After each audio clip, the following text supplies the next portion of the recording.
Thank you for joining me today. The webinar will be about simulating image quality in OpticStudio.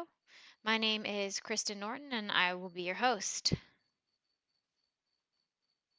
So here's an overview of the topics that we're going to cover. I'll start by reviewing sequential mode in OpticStudio, and then we'll jump right into the image simulation tool in OpticStudio, and I have some examples set up to show you. I'll also cover some of the other features that we have for simulating images in OpticStudio and also when to use them. So this includes the geometric image analysis, geometric bitmap image analysis, the partially coherent image analysis, and the extended diffraction image analysis tool. Then I'll show you an example using the geometric image analysis, and then two more examples, one that shows the relative illumination tool, and then one that shows the light source analysis tool. We don't typically do introductions in the webinars, but I thought it would be nice to start. So my name is Kristen Norton, as I mentioned, and I'm the product manager for OpticStudio. Before that, I was a senior optical engineer here at Zemax, and before that, I was in the hardware world and working as a laser and optics engineer. And my background is in physics and applied physics. If you'd like to get to know us better, you are more than welcome to stop by our booth at Photonics West. It's booth number 1540, and we'll be demoing both OpticStudio and lens mechanics there. All right, so let's get started. I've shown this slide in the past during a webinar that talked about how to get started within OpticStudio and which mode you should use. I'm showing it again today because I want to sort of direct you and show you that really we're only going to be talking about one subset of the capabilities within OpticStudio in sequential mode. And even within sequential mode, we're only going to be talking about the tools and features that you can use to help you simulate image quality in imaging systems. Okay, so let's get started with a quick review of sequential mode. This is just a screenshot showing a very classic triplet design. In sequential mode, the rays start at the object plane and propagate sequentially surface by surface to the image plane. In the lens data editor here, you can see surface 0 is represented as the object, and then surface 7 is the image. So then in the layout screenshot shown here, the rays are propagating left to right, where the rightmost surface is the image surface. The lenses are defined one surface at a time, so that means that lens 1 is defined by two surfaces. This is surface 1 in the lens data editor, and then the back face of the lens is surface 2. Okay, so the rays start out at infinity from the object surface. So when they enter the system, they are coming in collimated or parallel, and then propagate sequentially down to the image plane.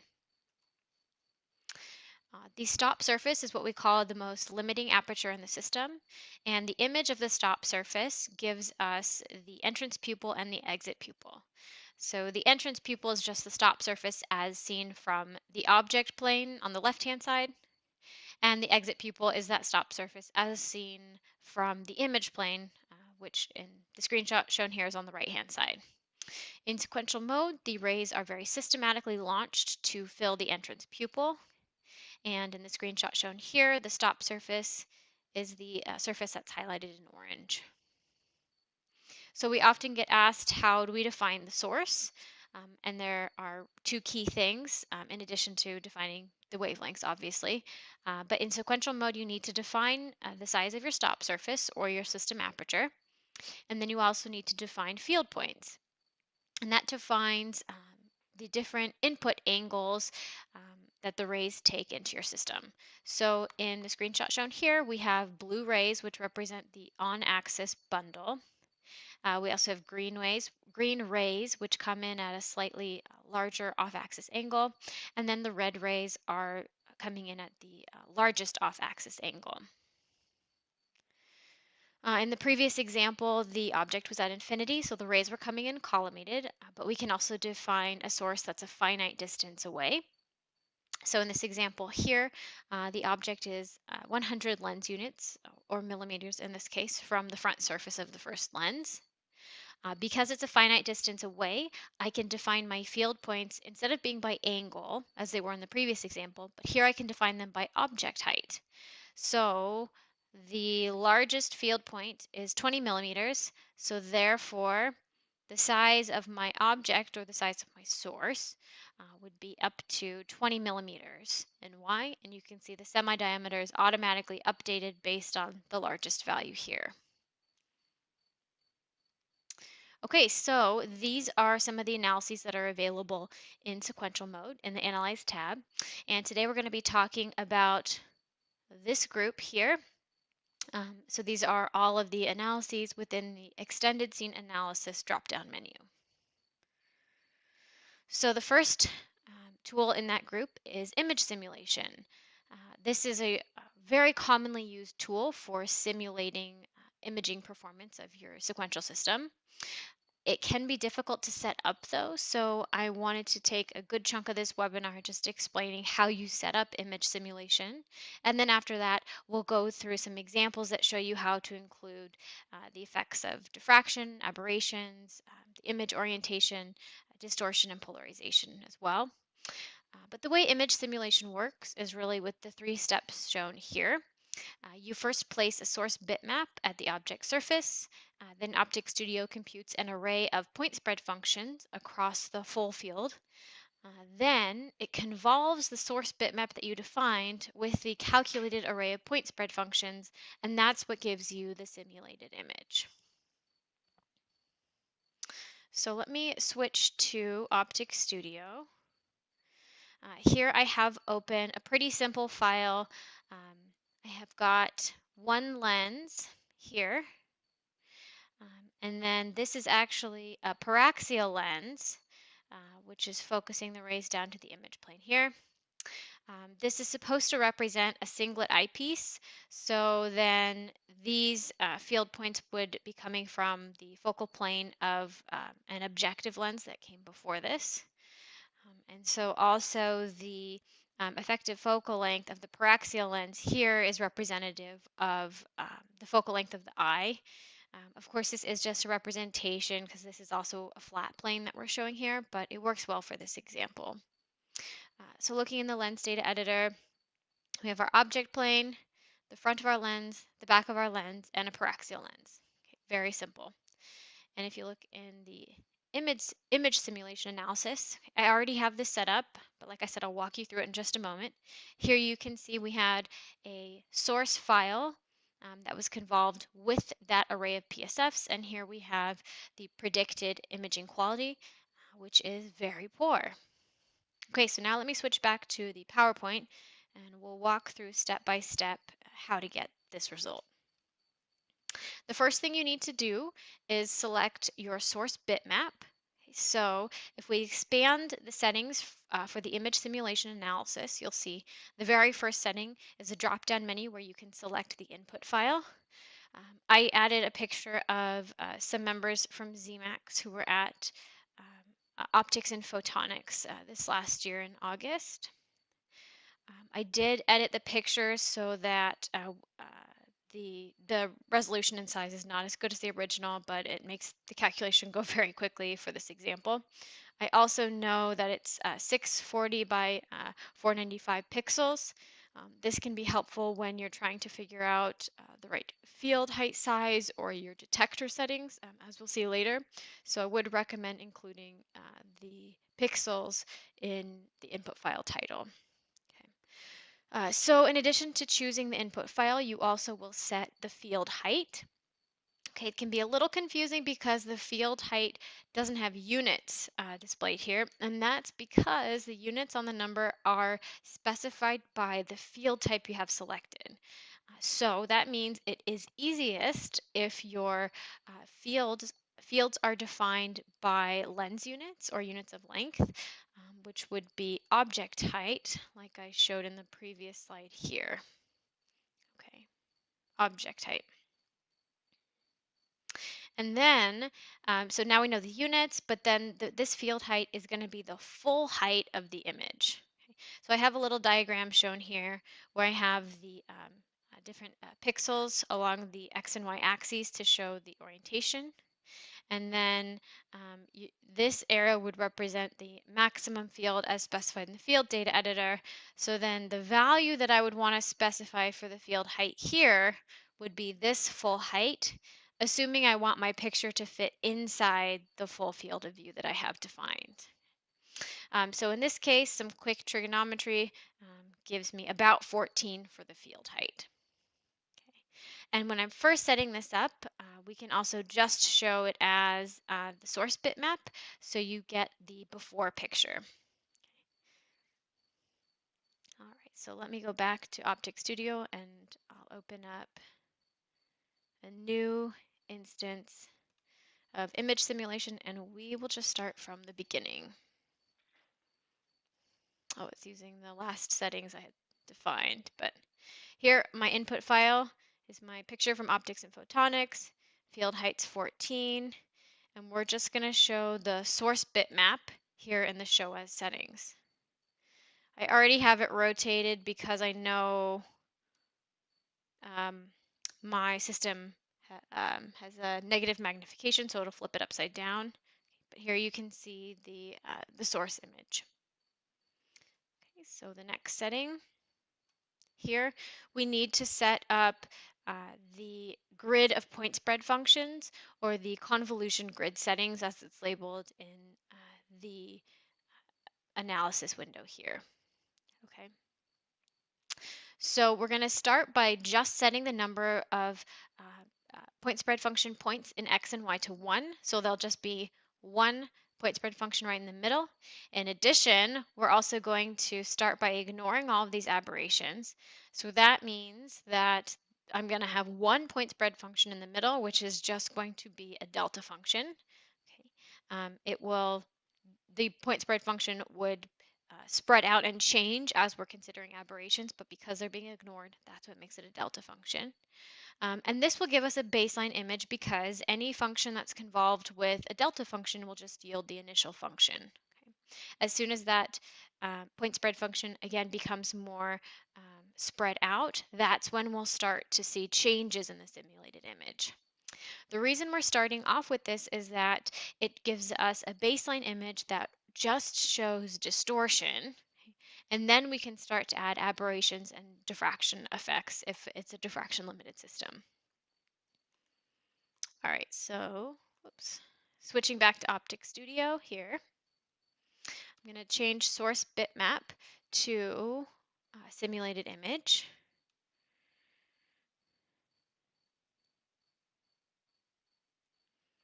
And I'm going to turn off auto apply now so I don't have to keep waiting for it to update. I'm going to change these values back to 0 because this is how it will be when you first open up the analysis if you don't have any settings that were saved before.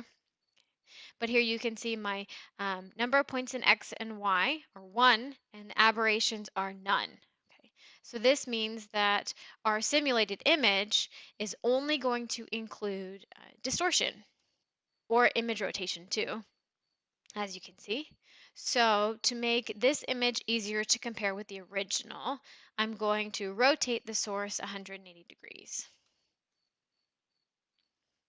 One thing that I like to do when I'm setting up image simulation is to clone it and create a reference immediately behind.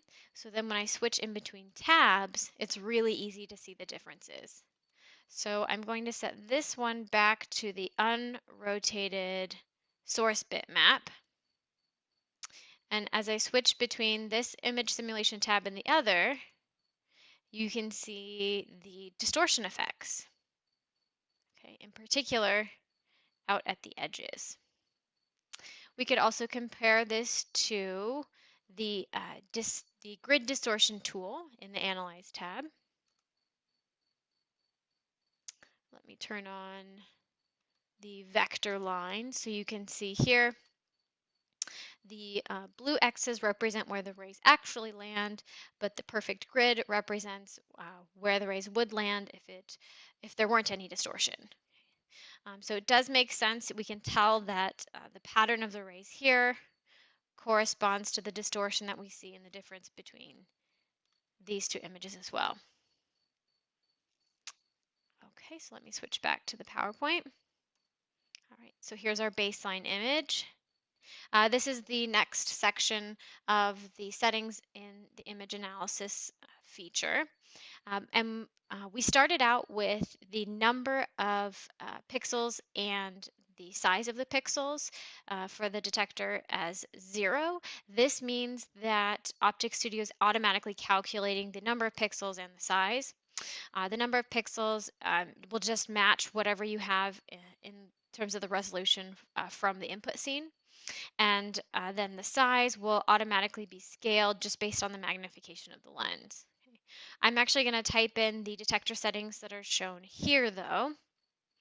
So we're going to say the pixel size is 0.017 millimeters, and we're going to pick the number of pixels in X and Y that matches the ratio of the pixels in the original source as well, so the scaling should make sense.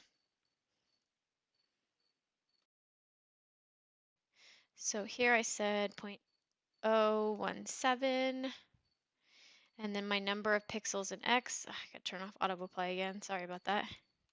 My number of pixel in X is 1280, number of pixels in Y is 990. Okay, now I'll see slightly different scaling in the result.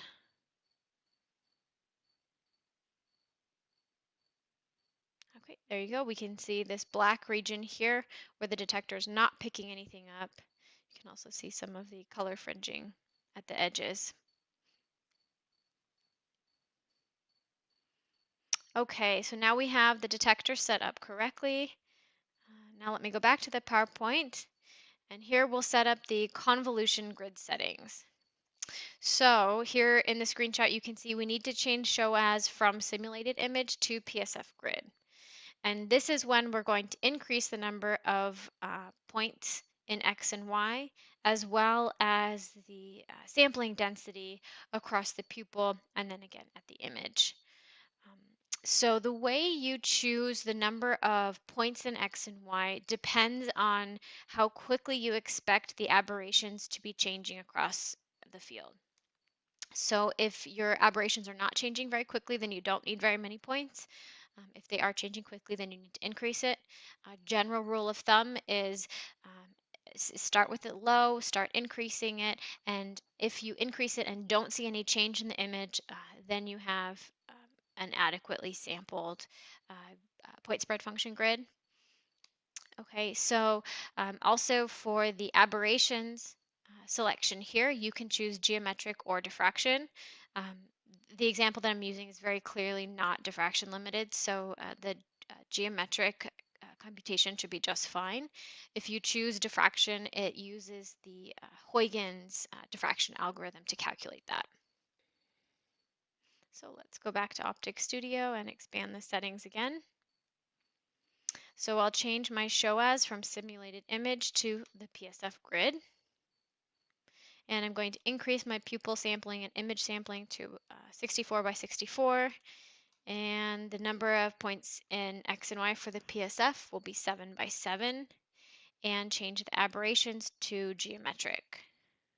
Actually, just for reference, I'll leave this at none, and then you can see what happens when they get switched to geometric.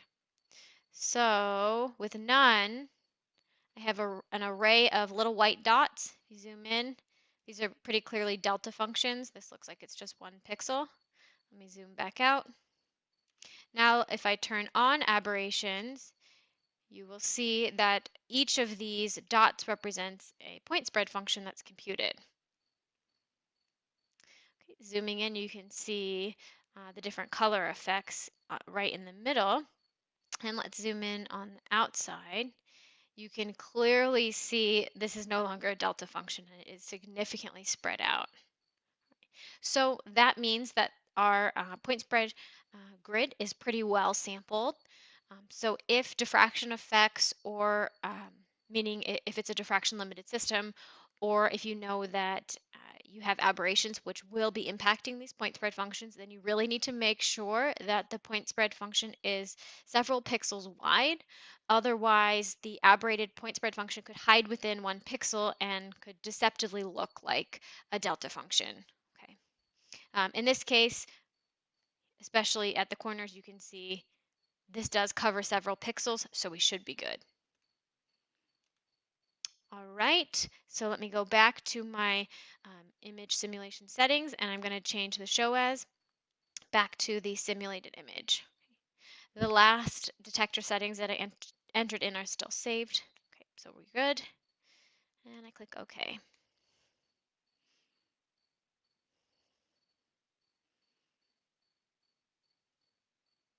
And now you can see our clearly aberrated image. Let me dock this here. And I'm going to change this image simulation to show the simulated image ignoring aberrations. Okay. And then we can use that. Oops, I have to rotate it. To show the difference between here's the image with distortion versus the image with distortion, detector settings, and including aberrations.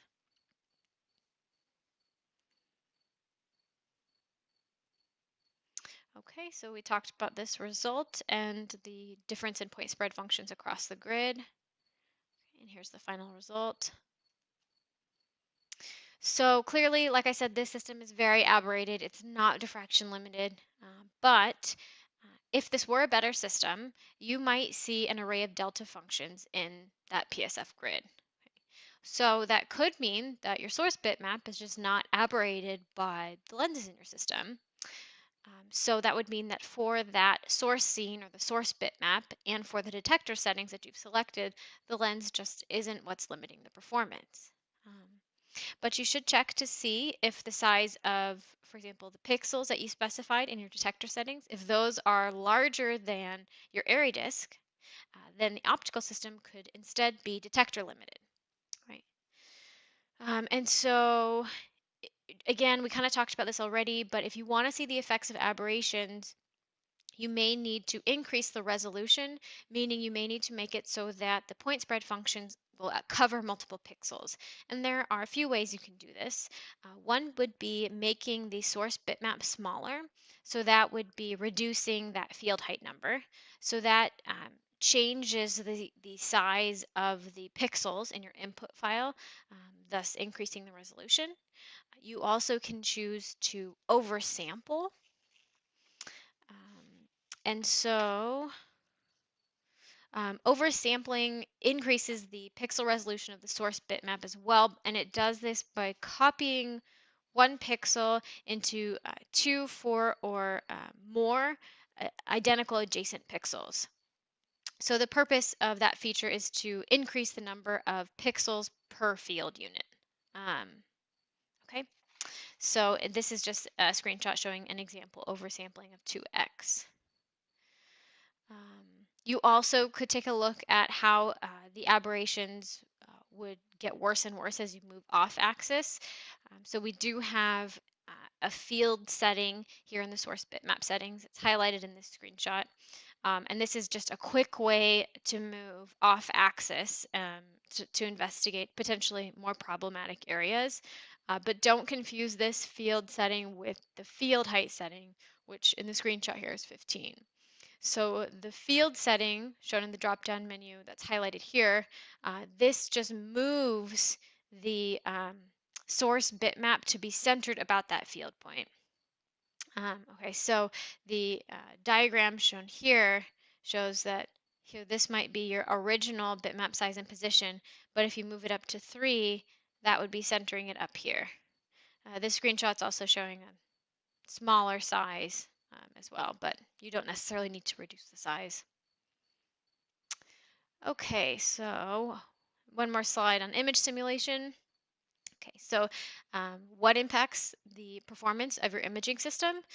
There are 3 main things, and all of these things are included in image simulation. So you have the optical performance. But then you also have your source scene resolution and your detector resolution, both of which can be adjusted using the settings of image simulation. But remember, image simulation is convolving a source bitmap file with a grid of point spread functions. So the only rays that are being traced are to calculate the point spread function. Um, that means that we don't have rays which are traced from every single pixel on your in your source bitmap. And so this tool can't be used to calculate things like your system efficiency, right? So the percentage of rays or the intensity right at the image plane. However, these assumptions that we're making and the way this convolution works makes it a very fast and accurate way to predict the appearance of any input scene that you select. This is a really fast tool. Like I said, it's multi-threaded and it gives you a really great signal to noise ratio. Just to review, it covers aberrations, distortion, and image orientation, as we just saw in the example that I showed you. I'm just going to show you another example that shows how it considers the effects of polarization.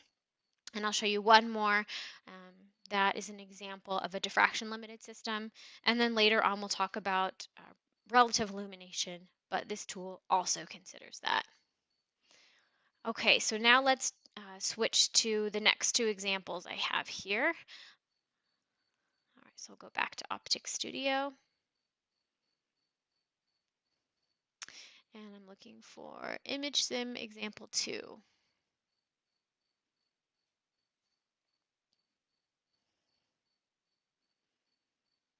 Okay, this is an extremely simple system. We have rays coming in collimated, and then you can tell based on the arrows here and here that this is a paraxial lens. Looking in the lens data editor, you can see we have just a slab of NBK7, but the key thing here is that it has this coding blue notch. So if we look at the transmission versus wavelength, looking across the wavelength spectrum here, that's the x-axis, and then the y-axis is the intensity transmission. There's a big chunk here of blue light that doesn't make it through. So the image simulation tool will reflect this. This is the simulated image, but let me show you the source bitmap. Okay. So here's the source bitmap, which included the blue circle here. And if we go back to the simulated image, okay, you can see the blue is completely removed. All right. So let's move on to the next image simulation example. So the last system was showing how image simulation accounts for coatings and all of the polarization effects that are calculated there. And this example talks about a diffraction limited system. This is a telescope. Here you can see the rays are coming in here. We have primary mirror, secondary mirror, and then the rays come down through a hole in the mirror here to the image plane. If we look at the spot diagram, I have the area radius turned on, and you can see that this is very clearly diffraction limited. All of these rays are falling within the area disk, which is not physically possible. So let's start by looking at the geometric image analysis, which I haven't explained fully yet. I'll get to it in just a moment.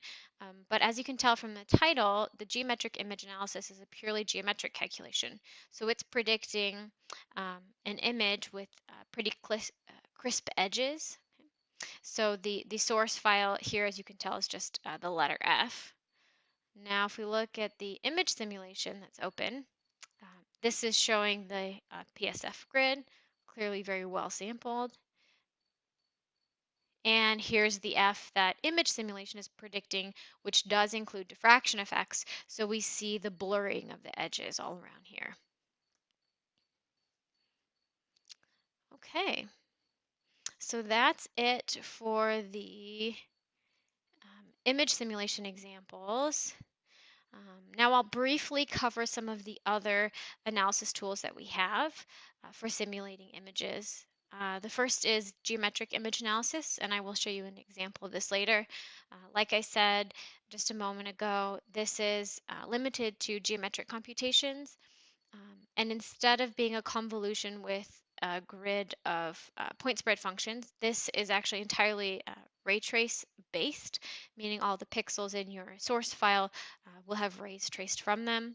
This also means that you can calculate the system efficiency, so the percentage of rays that make it through your system or the relative intensity. We can also compute multimode fiber coupling this way. We have a separate knowledge base article about that, so I won't be covering it here, but at the end of the webinar, I'll show you an email address you can use to follow up with us, and if you are interested in that, I can send you the knowledge base article. One of the nice things about geometric image analysis is that it can be calculated on any surface, unlike image simulation, which can only be computed at the image plane. Next, we have the geometric bitmap image analysis tool, and this is also similar to image simulation, except it's limited to geometric computations. Um, so it's computed in a way that's more similar to image simulation than it is to the geometric image analysis, but typically image simulation has a much higher signal to noise ratio, so it is the preferred analysis. But times when you would want to use the geometric bitmap image analysis are when you just want to double check the predicted performance from image simulation. I talked about earlier how to set up the grid of point spread functions, but in the beginning, especially if you're not used to using the tool, it can be pretty difficult to detect if you have an undersampled PSF grid. And as we know, an undersampled PSF grid just looks like a grid of delta functions, which will predict overly optimistic performance. So this tool could be used just to double check, because if you see performance that's a lot worse from this analysis, then you'll know you need to go back and redo some of the settings from image simulation. Okay, there are two more tools I'll just talk about briefly. That's the partially coherent image analysis tool, and this computes the coherent, incoherent, or partially coherent diffraction image of a scene that's defined by a bitmap image. This is really important for photolithography systems where you need to include the coherence of the source. Um, but if your source is incoherent, use image simulation instead. Um, you'll see that same note here at the bottom for the next tool, the extended diffraction image analysis tool as well. Um, this tool is similar to the partially coherent image analysis, except that the optical transfer function, or OTF, can vary across the field of view of the image. And in addition, the illumination has to be fully coherent or incoherent. However, if it's incoherent, then we do recommend you use image simulation instead. Um, this tool allows each pixel in the source bitmap to represent a separate delta function, and so that can be really useful for imaging extended scenes that contain point sources. And one of the common examples of this would be a scene that contains stars, right? Because those would look like point sources. Okay, so now I'm going to talk about geometric image analysis, which I referenced briefly 2 slides ago. But this is one of my favorite tools, so I do want to talk about it a little bit more, and then I'll show you an example. But geometric image analysis is a ray tracing based tool, and rays are generated by each pixel in the source file that you use.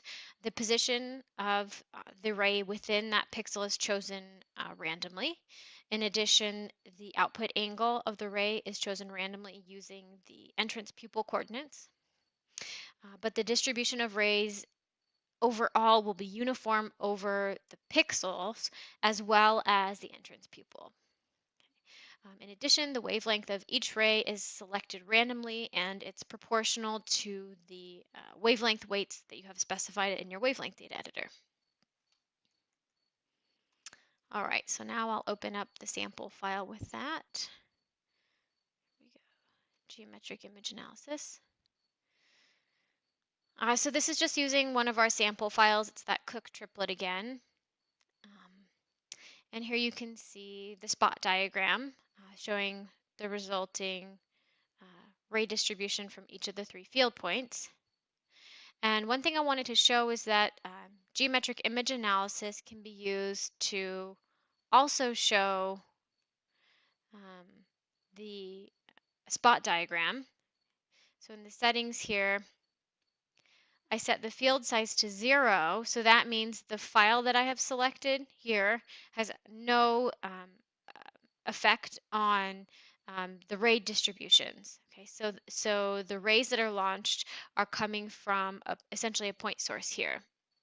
And the reason that this is helpful is because it can be difficult to tell the relative intensity levels from a point spread, or sorry, from a spot diagram when it's drawn like this. But the geometric image analysis tool allows you to display it in false color. Okay, so I changed the settings from spot diagram, which was in the previous analysis, to false color, so I can specify the number of pixels, and then you have a much better idea of what the spot diagram would look like if it were measured in real life, and where your hot spots would be. Okay.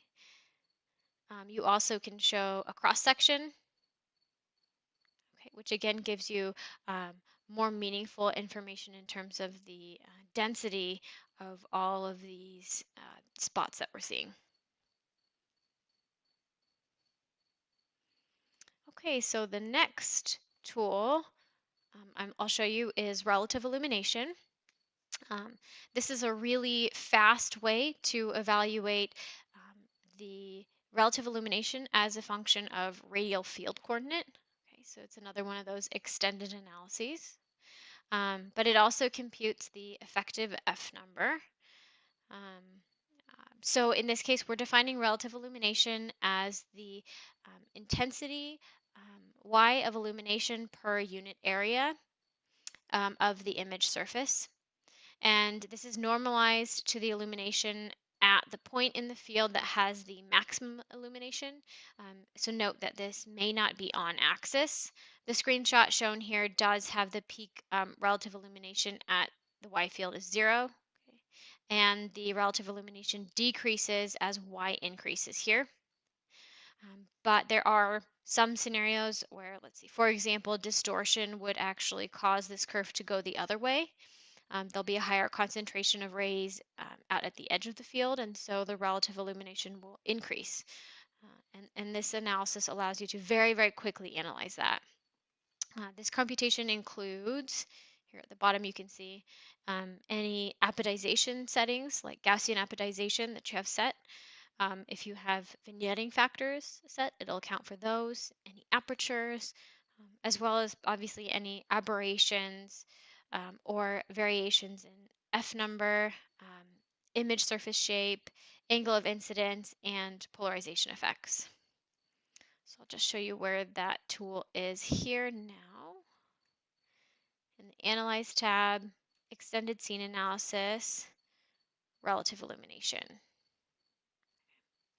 And to get the F number, that's in the Text tab here, and you can see the effective F number for all of these different field points here.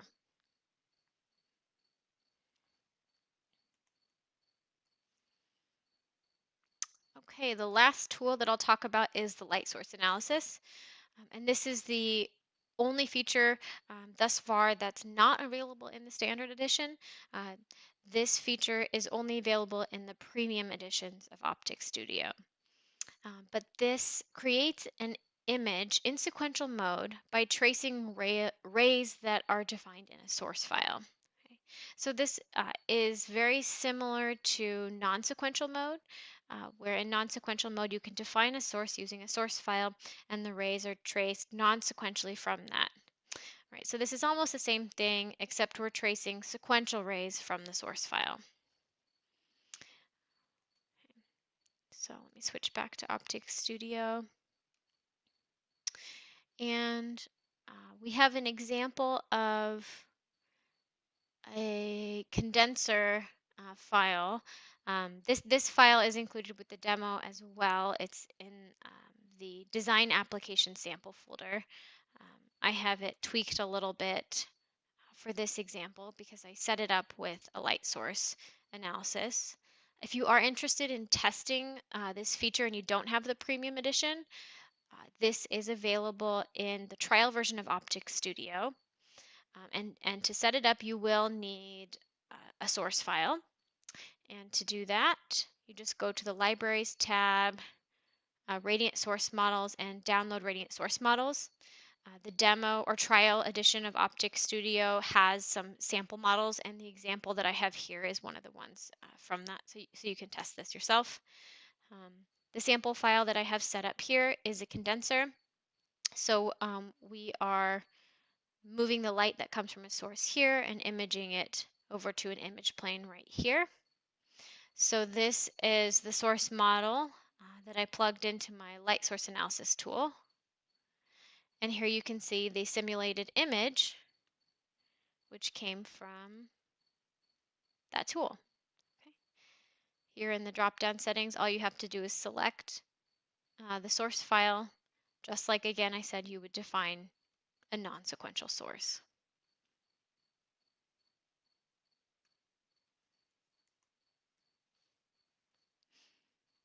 Okay, well, that's it for today. So just to review, we covered what sequential mode is in OpticStudio, just did a brief review of that.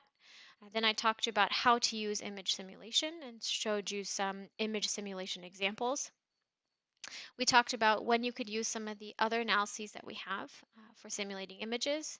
And then I showed you an example using the geometric image analysis tool, as well as these last two things with relative illumination and the light source analysis. Okay, thank you very much for attending this webinar. Really appreciate your interest in Zemax and in OpticStudio. If this is your first time attending a webinar, you can submit questions over in the GoToWebinar control panel. There's a questions section that you need to expand. And if you type in a question there, it'll get sent directly to me, and I will try to answer the questions as they come in. Okay. If I don't have time to answer all of the questions, which certainly does happen, please feel free to email us. You can email us at support@zemax.com. and we will try to answer your questions via email. All right, so with that, I will take all of your questions. All right, I see your questions coming in. Thank you very much for submitting them. It looks like the first question is, to calculate field height for the image simulation tool, you need the max field. How do you calculate the max field? So this is actually very straightforward. It's just the maximum field setting in your field data editor. The maximum field calculation will vary depending on if you're using a rectangular normalization or circular. But typically, if you're just specifying fields in X or Y, it'll just be the maximum value. Otherwise, you'll just need to do a little bit of trigonometry. Okay, let's see, the next setting, or sorry, the next question is, can you clarify what the difference is between the pupil sampling setting and the PSF X points and the PSF Y points? Okay, that's a very good question. These are questions about the input settings for the image simulation tool. And the pupil sampling as well as the image sampling settings are the grid sampling density that's used either in pupil space or in image space. So the pupil sampling settings, again, it's the grid sampling that's used in pupil space, which is used to compute the PSF grid. So you can think of that like the ray density. And then image sampling, very similar. Again, it's a grid sampling setting, but this is what's used to sample the source bitmap, which is used to compute the PSF grid as well. Then the number of PSF X and Y points are the number of point spread functions that are being calculated. So the question of how many PSF X and Y points to use depends on how quickly your aberrations are changing across the field, because everything in between those grid points is interpolated. So if you have aberrations that vary very drastically across the field, then you'll need a higher number of points, whereas if they're kind of more smoothly changing, you'll only need a few. For all of the sampling settings, and in addition, the number of points, the general rule of thumb is to continue increasing the settings until you don't notice a change in the results. Okay, let's see, another question. Can image simulation include the effect of sensor pixels and different pixel sizes? And sensor is capitalized here, and I'm assuming that's to distinguish between the input pixel size, and the answer is yes. That would be in the detector settings. So we just call it a little bit differently. But in the detector settings, you can specify the number of pixels and the pixel size. So that's how you would essentially tell if your system is detector limited or not. Are the charts available for further review and working through the examples? Yes, we will be uploading a zipped file with all of the examples and the source bitmap to our website very soon. It'll be in the section that's called OpticStudio Recordings.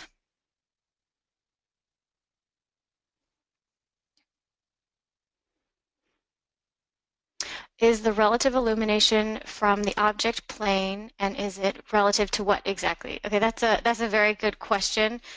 So it's a normalized calculation, and you'll notice that the units are in field units. So what it's displaying is how the relative illumination changes across the field. So meaning as the rays are traced from the object to the image plane, then how does the resulting relative illumination change? And again, relative just means that the peak is calculated and it's normalized relative to that.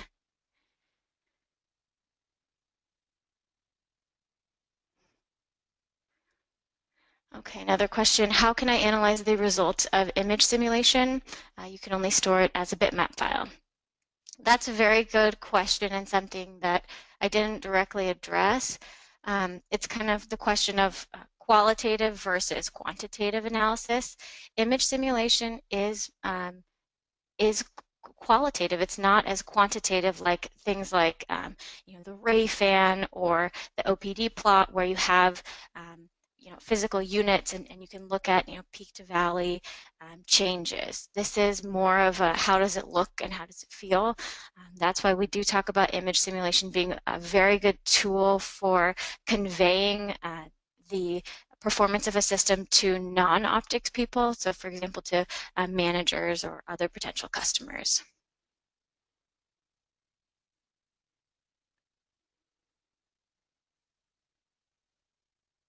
Okay, what would you gain by using real human eye surfaces instead of a paraxial lens? There are a few differences here.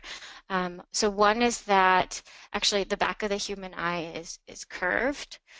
So the point spread functions would be calculated differently because they won't be calculated at a flat plane. They'll be calculated at a curved plane matching the back of your eye or the retina. In addition, the human eye could introduce aberrations too. So there are a variety of things, including a change in the potentially the relative illumination, and then different eyes have different imaging qualities, and so you could incorporate that as well.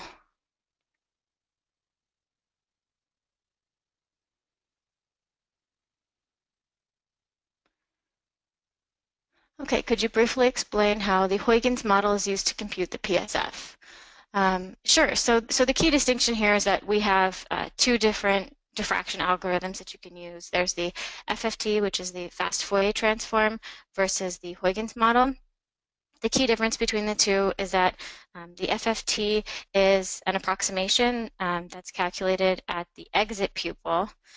So it's not accounting for tilted image planes or really any other effects that are happening at the image plane, because again, the FFT is calculated at the exit pupil.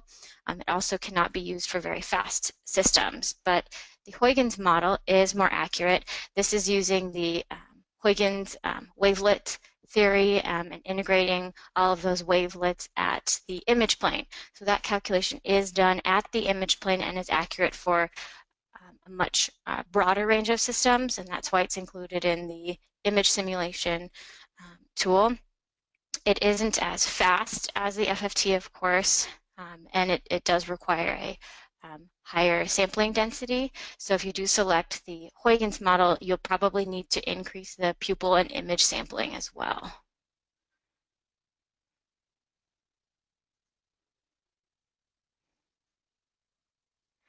Okay, could you please mention one more time how to calculate pixel size, X pixels and Y pixels for the detector?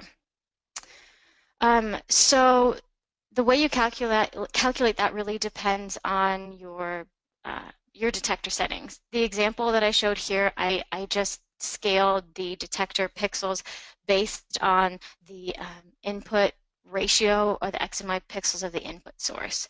So I believe I just doubled the number of pixels in X and the number of pixels in Y, so I maintained the same ratio. And in this example, I just chose a small pixel size that would not make the imaging quality limited by the detector. But in reality, obviously, you'd want to pick the number of pixels and the pixel size such that it matches your real detector. I'm wondering also, this question might relate back to calculating the pixels from the source bitmap as well, because that can be a little bit more complicated. So that's why I recommended labeling your input files or source bitmaps with the number of pixels in X and Y, because that's what you're going to be using to calculate then an adequate field height. So I'll just kind of run through that trig calculation. So in my input file, that optics and photonics picture, the number of pixels in X was 640, the number of pixels in Y is 495. So if I'm remembering correctly, then if you calculate the hypotenuse in pixels, that's 809 or 810. And then my maximum field, so that's the field unit setting in object height, so in units of length, that was 11.5. I don't remember if I showed that in the webinar, but so it was 11.5, and I had specified that as the maximum field point in Y. And so if we're just looking at ratios of a right triangle, then the max field in Y of 11.5 corresponds to the hypotenuse in pixels of 809. And so from there you can calculate the half Y field also in field units, which is about 7. And so then the full size in Y would be 14. And so that's why I used 14 as the input example. And you'll also see those settings saved in the session file if you do want to download the Zemax files from the zipped file that we add to our webinars page. One other thing to consider is if you want your input source file to fit inside that field unit circle, or if you want the field unit circle to fit inside your source bitmap. Typically it's the former because you want to make sure that your full field area is optimized so that whatever source bitmap you put in there will be imaged correctly.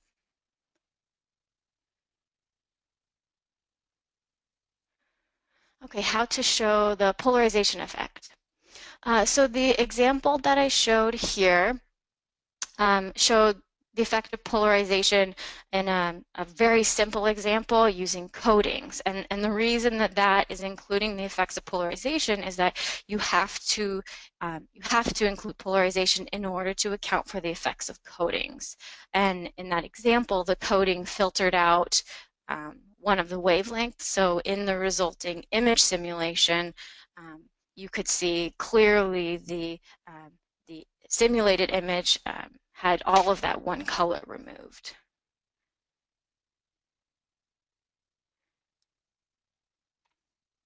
Okay, one more question. Can you clarify the difference between the field height and the field number setting?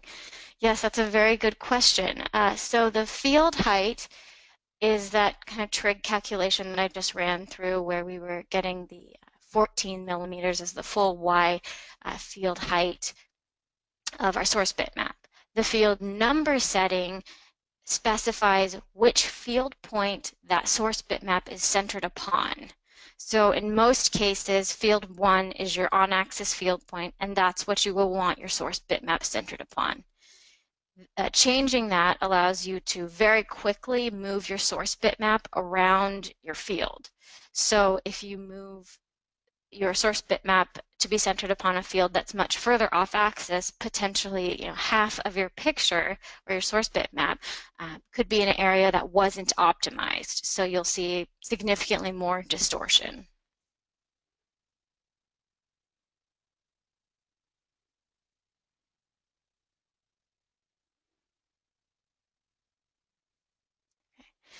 Next question, is the total effect of PSFs on the grid on the image simulation the sum of individual point spread functions convoluted with the input image? Yes, that's correct. So again, we're convoluting the source bitmap with the effect and distortion essentially of all of the point spread functions in that PSF grid. Actually, I shouldn't say distortion because that's that's explaining something else. But I mean, the effect that we saw where the point spread function spreads out and becomes non-uniform. That's the effect that gets convolved with our source bitmap, which results in the calculation of our imaging quality of the system. Then in between those field points, OpticStudio is interpolating.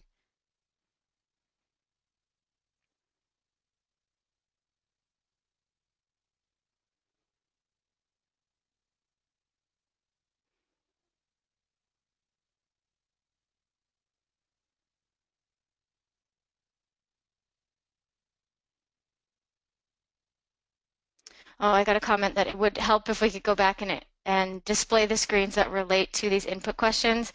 That's a very good point, and I think in the future we should try sharing our screens again at the end of these webinars. Yeah, I'll keep that in mind. That's a very good point.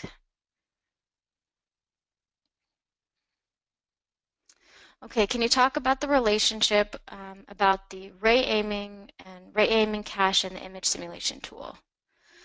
So ray aiming is an additional algorithm that you can turn on which corrects the orientation of the input rays. So essentially, let's say you have a stop surface that's embedded in your system. Okay. As I mentioned at the very beginning of the presentation, OpticStudio is systematically launching rays to fill the entrance pupil. But if your stop's embedded in your system, that means that the entrance pupil is the image of the stop as seen from the object plane. And as you start adding components in between the stop and the object, that image becomes aberrated.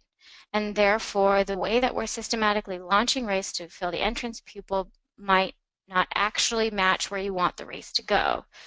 There are two ways you can really quickly analyze this. One is just zooming in on your layout plot and looking at the stop surface. If you see rays that are missing the edge of the stop surface, then you'll know that you might need to turn ray aiming on. Another way to analyze this is to look at the pupil aberration plot. So that shows the mismatch between where OpticStudio is launching the rays versus where they actually land on the stop surface.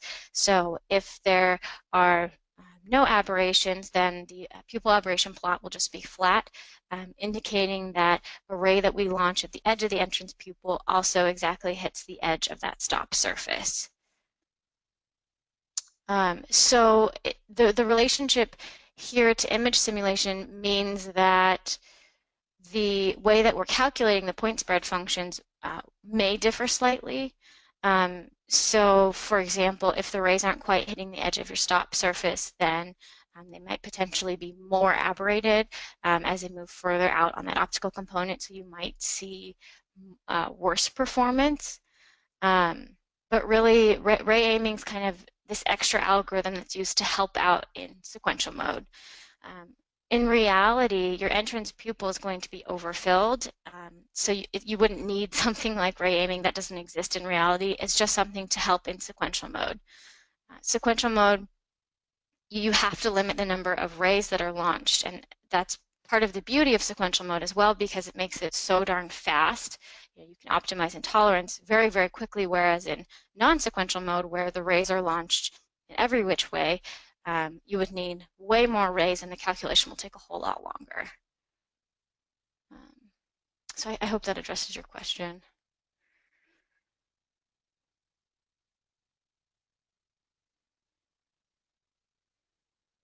Oh, okay. So there's another question, kind of a clarifying question about the field height setting and image simulation versus the maximum field. I think the language that I'm using is a little confusing, because I was saying you need to choose your maximum field in the field height setting and image simulation, but what you're choosing is something that you're calculating based on the maximum field. So it's not like there's one number that you can pull from somewhere else in the UI. It's something that we're recommending you calculate. If you do have more questions about that, just send us an email. You can email support@zemax.com. Just address it to Kristen, and I'll try to pick it up, and I can send you some screenshots and diagrams that would help clarify that.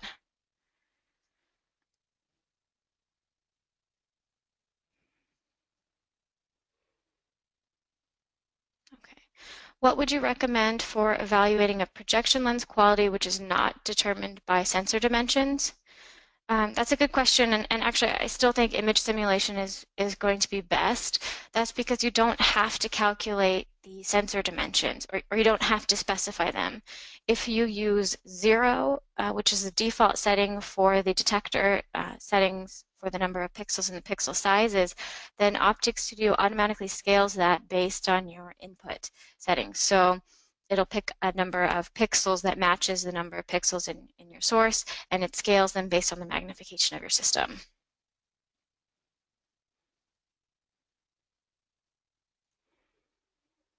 Let's see. So there's one other point that I wanted to cover, which is about if your object is at infinity. So the examples that I showed in this webinar are using object height as my field definition because my object was a finite distance away. If your object's at infinity, you can't define the position based on object height, because that would also be infinity. Instead, you'll probably be using an angle setting, but that's a little more complicated, because if you have angles defining your field setting, that means that your field height and image simulation will also be defined by angles. And the reason that that's difficult is that the angular units for your field setting and image simulation, the angle units don't scale the same across the source bitmap like units of length. So for example, if you have an x direction angle that's also at a y angle of 80 degrees, that will represent a different subtended angle than the same x angle at a y angle of instead 10 degrees. So you do have to be careful if your field is defined by degrees or angles, because if your field of view is pretty wide, you have to be very careful interpreting the results. A very fast fix for that, or something that you can do to instead use units of length as your field height, would be to insert a paraxial lens surface before your first object, or before your first surface. So then you'll just have to specify the thickness of your object surface as the effective focal length of the paraxial lens, and you'll end up getting the same effect where your rays are coming in collimated, but instead you could talk about your source bitmap in terms of units of length. Okay, we've run a little bit over time today, so I think I'm going to wrap things up. If there are any questions that I didn't get a chance to answer, please feel free to send me an email. You can email support@zemax.com and just address it to Kristen, and I will try to pick it up. All right, thank you all very much for attending. We really appreciate your support.